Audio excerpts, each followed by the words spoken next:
ഇന്ന് നമുക്ക് ബേക്കറി സ്റ്റൈലിലുള്ള ഒരു ടെൻഡർ കോക്കനട്ട് കേക്ക് തയ്യാറാക്കിയെടുക്കാം. ആദ്യം തന്നെ നമുക്ക് ഈ കേക്കിന് ആവശ്യമുള്ള വാനില സ്പോഞ്ച് തയ്യാറാക്കിയെടുക്കാം. അതിനായിട്ട് ഞാനിപ്പോൾ 4 മുട്ട ഒരു പാത്രത്തിലേക്ക് പൊട്ടിച്ചൊഴിച്ചിട്ടുണ്ട്. പിന്നെ ഞാനിതിലേക്ക് 120 ഗ്രാം മൈദ എടുത്തിട്ടുണ്ട്, 1 teaspoon baking powder, 1/4 teaspoon baking soda എന്നിവ ചേർത്തിട്ട് 3 പ്രാവശ്യം അരിച്ചു വെച്ചിരിക്കുന്നതാണ്. പിന്നെ 120 ഗ്രാം പഞ്ചസാര, 60 ml പാല്, 30 ml ഓയിലും കൂടി മിക്സാക്കി വെച്ചിട്ടുണ്ട്. ഇനി നമുക്ക് ഈ എടുത്തു വെച്ചിരിക്കുന്ന 4 മുട്ടയിലേക്ക് 1 ടീസ്പൂൺ ലെമൺ ജ്യൂസ് ചേർത്ത് കൊടുക്കാം. ലെമൺ ജ്യൂസ് ഇല്ലാന്നുണ്ടെങ്കിൽ വിനീഗർ ആയാലും ആഡ് ചെയ്ത് കൊടുക്കാം. എന്നിട്ട് നന്നായിട്ടൊന്ന് 1 മിനിറ്റോളം ബീറ്റ് ചെയ്തെടുക്കാം. ഏകദേശം 1 മിനിറ്റൊക്കെ ബീറ്റ് ചെയ്ത് കഴിയുമ്പോൾ നമുക്ക് ഇതിലേക്ക് എടുത്തു വെച്ചിരിക്കുന്ന 120 ഗ്രാം പഞ്ചസാര ചേർത്ത് കൊടുക്കാം. 120 ഗ്രാം എന്ന് പറയുമ്പോൾ 1 കപ്പാണ്. നമ്മൾ എത്ര മൈദ എടുത്തിരിക്കുന്നോ അത്ര അളവിൽ തന്നെ പഞ്ചസാര എടുക്കണം. കുറേശ്ശെയായിട്ട് പഞ്ചസാര ചേർത്തിട്ട് നമുക്ക് നന്നായിട്ടൊന്ന് ബീറ്റ് ചെയ്യാം. അതിനുശേഷം നമുക്കിതിലേക്ക് കുറേശ്ശെ എസൻസുകൾ ആഡ് ചെയ്ത് കൊടുക്കണം. 1/4 ടീസ്പൂൺ വെച്ചിട്ട് മിൽക്ക് എസൻസും ബട്ടർ എസൻസും പിന്നെ 1 ടീസ്പൂൺ വാനില എസൻസും കൂടി ആഡ് ചെയ്തിട്ട് ഇനി നന്നായിട്ടൊരു 4 മിനിറ്റോളം വീണ്ടും ബീറ്റ് ചെയ്യാം.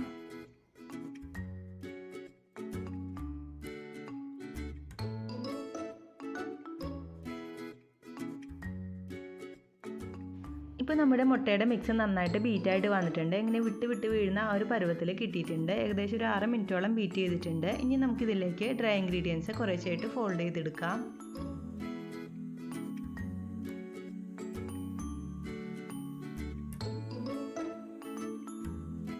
ഇപ്പോൾ ഡ്രൈ ഇൻഗ്രീഡിയൻസ് ഫുള്ളായിട്ട് ചേർത്തിട്ട് ഒന്ന് ഫോൾഡ് ചെയ്തെടുത്തിട്ടുണ്ട്. ഇനി നമുക്ക് ഈ ബാറ്ററിയിൽ നിന്ന് കുറച്ചെടുത്തിട്ട് എടുത്തു വെച്ചിരിക്കുന്ന പാലിൻ്റെയും ഓയിലിൻ്റെയും മിക്സിലേക്ക് ചേർത്ത് കൊടുക്കാം. എന്നിട്ട് നന്നായിട്ടൊന്ന് മിക്സാക്കി കൊടുത്ത ശേഷം നമുക്കിത് വീണ്ടും ഇതിലേക്ക് ആഡ് ചെയ്ത് കൊടുക്കണം. ഇങ്ങനെ ചെയ്യുന്നുണ്ടെങ്കിൽ ഈ പാലിൻ്റെയും ഓയിലിൻ്റെയും മിക്സ് ബാറ്ററിലേക്ക് പെട്ടെന്നൊന്ന് മിക്സായി കിട്ടിക്കോളും. അതിന് വേണ്ടിയിട്ടാണ് നമ്മൾ ഈ ബാറ്ററിയിൽ നിന്ന് കുറച്ചെടുത്തിട്ടൊന്ന് മിക്സ് ചെയ്യുന്നത്. ഇപ്പോൾ നമ്മുടെ ബാറ്ററി റെഡി ആയിട്ടുണ്ട്. ഒട്ടും കട്ടയില്ലാതെ നന്നായിട്ടൊന്ന് ഫോൾഡ് ചെയ്തെടുത്തിട്ടുണ്ട്. ഇനി നമുക്കിത് ബേക്കിംഗ് ടിന്നിലേക്ക് ഒഴിച്ചിട്ട് ബേക്ക് ചെയ്തെടുക്കാം. ഒരു 10 മിനിറ്റ്സ് പ്രീ ഹീറ്റഡ് ആയിട്ടുള്ള ഓവനിൽ 165 ഡിഗ്രി സെൽഷ്യസിൽ ഒരു 35 മിനിറ്റ് നമുക്കിത് ബേക്ക് ചെയ്തെടുക്കാം. എൻ്റേത് OTG ഓവനാണ്, അതുകൊണ്ട് തന്നെ 165 ഡിഗ്രി മതി. ഇപ്പോൾ നിങ്ങളുടെ അടുത്ത് മൈക്രോവേവ് ആണെന്നുണ്ടെങ്കിൽ 150 ഡിഗ്രിയിലാണ് ബേക്ക് ചെയ്യേണ്ടത്. ഇതിപ്പോൾ നമ്മുടെ കേക്ക് നന്നായിട്ട് ബേക്കായിട്ട് തണുത്തതിന് ശേഷം ഞാനിപ്പോൾ ഒരു 3 ലെയറായിട്ട് കട്ട് ചെയ്തെടുത്ത് വെച്ചിട്ടുണ്ട്. ഇനി അടുത്തതായിട്ട് നമുക്കിതിൻ്റെ ഐസിങ്ങിനായിട്ട് 1.5 കപ്പ് വിവോൻ്റെ നോൺ ഡയറി വിപ്പിംഗ് ക്രീമാണ് എടുത്തിരിക്കുന്നത്. അതിലേക്ക് ഒരു 2 ടേബിൾ സ്പൂൺ ഐസിങ് ഷുഗറും കൂടി ചേർത്തിട്ട് നന്നായിട്ട് ഇതുപോലെ നല്ല സ്റ്റിഫായിട്ട് ബീറ്റ് ചെയ്ത് വെച്ചിട്ടുണ്ട്. ഇപ്പോൾ ചൂട് സമയം ആയതുകൊണ്ട് തന്നെ കുറച്ച് നന്നായിട്ടൊന്ന് ബീറ്റ് ചെയ്തെടുക്കണം. ഇനി നമുക്കിതിലേക്ക് ഷുഗർ സിറപ്പ് തയ്യാറാക്കാനായിട്ട് ഞാനിപ്പോൾ കരിക്കിൻ്റെ വെള്ളമാണ് എടുത്തിരിക്കുന്നത്. അതിലേക്ക് ആവശ്യത്തിന് ഒരു 3-4 സ്പൂൺ പഞ്ചസാരയും കൂടി ചേർത്തിട്ട് നന്നായിട്ടൊന്ന് മിക്സ് ചെയ്ത് വെച്ചിട്ടുണ്ട്.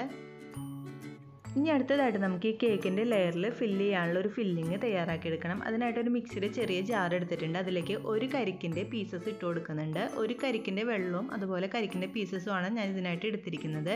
ഇനി ഇതിലേക്ക് നമുക്ക് 2 ടേബിൾ സ്പൂൺ വൈറ്റ് ചോക്ലേറ്റ് ഒന്ന് ഗ്രേറ്റ് ചെയ്തത് ആഡ് ചെയ്ത് കൊടുക്കാം. പിന്നെ ഇതിലേക്ക് ഒരു 2 ടേബിൾ സ്പൂൺ മിൽക്ക് മെയ്ഡും കൂടി ആഡ് ചെയ്ത് കൊടുക്കാം. എന്നിട്ട് ഇത് നന്നായിട്ടൊന്ന് അരച്ചെടുക്കണം.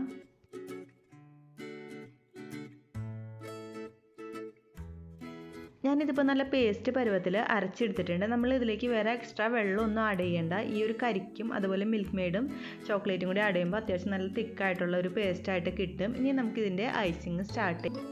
ഒരു കേക്ക് ബോർഡ് എടുത്തിട്ട് കുറച്ച് ക്രീം തേച്ച് കൊടുത്തിട്ടുണ്ട്. ഇനി നമുക്ക് ഇതിൻ്റെ മീതേക്ക് ഫസ്റ്റ് ലെയർ വെച്ച് കൊടുക്കാം. എന്നിട്ട് നമുക്ക് ഈ ഒരു കരിക്കിൻ്റെ വെള്ളം വെച്ചിട്ട് ഇതൊന്ന് സോക്ക് ചെയ്തെടുക്കണം.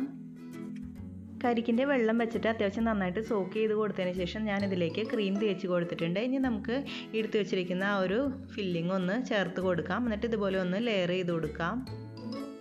ഈ ഒരു സൂപ്പർ ടേസ്റ്റി ആയിട്ടുള്ള ഫില്ലിംഗ് ആണ് നമ്മുടെ ടെൻഡർ കോക്കനട്ട് കേക്കിന് ഒരു സ്പെഷ്യൽ ടേസ്റ്റൊക്കെ കൊടുക്കുന്നത്. അപ്പോൾ ഈ ഒരു ഫില്ലിംഗ് നിങ്ങൾ ഒഴിവാക്കാതെ ചെയ്യണം, എന്നാലേ ആ ഒരു കറക്റ്റ് ടേസ്റ്റ് കിട്ടുള്ളൂ. ഇനി നമുക്ക് ബാക്കിയുള്ള ലെയറും ഇതുപോലെ തന്നെ കരിക്കിൻ്റെ വെള്ളം വെച്ചിട്ടൊന്ന് സോക്ക് ചെയ്തതിന് ശേഷം ക്രീം വെച്ചിട്ട് ഫുള്ളായിട്ടൊന്ന് കവർ ചെയ്തെടുക്കാം.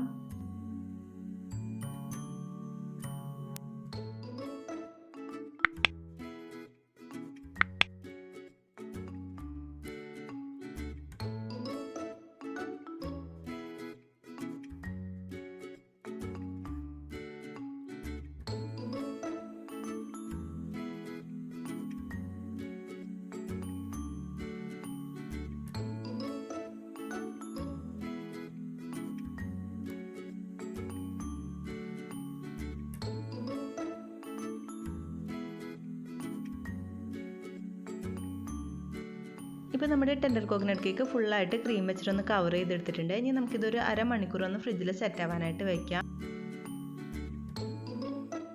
ഞാനിപ്പോൾ ഈ കേക്കിൻ്റെ ഡെക്കറേഷനായിട്ട് ഒരു സ്പാറ്റുല ഡിസൈനാണ് കൊടുക്കുന്നത്. അപ്പോൾ അതിനായിട്ട് നമ്മൾ കറക്റ്റ് ഒന്ന് ലെവൽ ചെയ്തെടുക്കണം കേക്ക്. മുകളിലൊക്കെ കറക്റ്റ് ലെവലായിട്ട് വന്നാലേ സ്പാറ്റുല വെച്ചിട്ട് ചെയ്യുമ്പോൾ ഒരു ഭംഗി ഉണ്ടാവുള്ളൂ. അതിനുശേഷം ഞാനിതിലേക്ക് അടിയിലത്തെ ലെയറിൽ കുറച്ചൊരു യെല്ലോ കളർ ആഡ് ചെയ്തിട്ട് ക്രീം ഒന്ന് ഇതുപോലെ ഒന്ന് സ്പ്രെഡ് ചെയ്ത് കൊടുക്കുന്നുണ്ട്. ഇനി നമുക്ക് ഇതുപോലത്തെ ഒരു സ്ക്രാപ്പർ വെച്ചിട്ട് ഈ കേക്ക് ഒന്ന് നന്നായിട്ടൊന്ന് ലെവൽ ചെയ്ത് കൊടുക്കണം. എക്സ്ട്രാ വരുന്ന ക്രീമൊക്കെ ഇതുപോലെ ചെയ്യുമ്പോൾ ഫുള്ളായിട്ട് നമുക്കിങ്ങനെ വടിച്ചെടുക്കാനായിട്ട് പറ്റും. അപ്പോൾ 2 ഷെയ്ഡിലായിട്ട് കേക്ക് കാണുമ്പോൾ കാണാനായിട്ട് കുറച്ചും കൂടി ഒരു ഭംഗി ഉണ്ടാവും.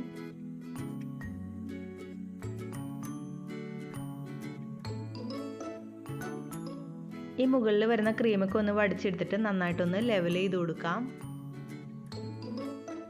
ഇനി നമുക്ക് ഈ കേക്ക് ഒന്ന് ഡെക്കറേറ്റ് ചെയ്തെടുക്കാനായിട്ട് ഞാനിപ്പോൾ ഒരു സ്പാറ്റുല ഡിസൈനാണ് കൊടുക്കുന്നത്. സിമ്പിളായിട്ടുള്ള ഒരു സ്പാറ്റുല ഡിസൈനാണ്. അപ്പോൾ നമ്മൾ ഐസിങ്ങിനായിട്ട് യൂസ് ചെയ്ത ആ സ്പാറ്റുല കേക്കിൻ്റെ ഏറ്റവും അടിയിൽ വെച്ചിട്ട് ഇതുപോലെ ഒന്ന് കറക്കി കൊടുത്തിട്ട് മുകളിൽ വരെ എത്തിക്കണം. ഇങ്ങനെ മുകളിൽ വരെ ഈ സ്പാറ്റുല വെച്ചിട്ട് ഡിസൈൻ ചെയ്ത് കഴിയുമ്പോൾ മുകളിൽ കുറച്ച് ക്രീമൊക്കെ ഒന്ന് പൊങ്ങി ഇപ്പോൾ ഉണ്ടാവും. അപ്പോൾ ഇതുപോലെ ഒന്ന് ലെവൽ ചെയ്തിട്ട് വീണ്ടും നമ്മൾ നടുക്കുന്ന ഇതുപോലെ ഒന്ന് ഡിസൈൻ ചെയ്ത് കൊടുക്കണം. വളരെ സിമ്പിളായിട്ട് ചെയ്യാൻ പറ്റുന്ന ഒരു സ്പാറ്റുല ഡിസൈനാണിത്. നമുക്കിതുപോലെ സ്പാറ്റുല വെച്ചിട്ട് ഇങ്ങനെ കറക്കി കൊടുത്താൽ കറക്റ്റ് ആ ഒരു ഡിസൈനായിട്ട് വന്നോളും. ഇപ്പോൾ നമ്മുടെ ബേക്കറി സ്റ്റൈലിലുള്ള ടെൻഡർ കോക്കനട്ട് കേക്ക് തയ്യാറായിട്ടുണ്ട്. അപ്പോൾ ഹോം ബേക്കേഴ്സ് ആയിട്ടുള്ള ആരെങ്കിലും ഇത് കാണുന്നുണ്ടെങ്കിൽ എന്തായാലും ഒന്ന് ട്രൈ ചെയ്ത് നോക്കണം. വളരെ ഈസി ആയിട്ടും ടേസ്റ്റി ആയിട്ടും ചെയ്യാൻ പറ്റുന്ന ഒരു കേക്കാണിത്. അപ്പോൾ നിങ്ങൾക്ക് ഈ വീഡിയോ ഇഷ്ടമായാൽ ലൈക്ക് ചെയ്യാനും കമൻറ്റ് ചെയ്യാനും സബ്സ്ക്രൈബ് ചെയ്യാനായിട്ട് മറക്കല്ലേ. താങ്ക്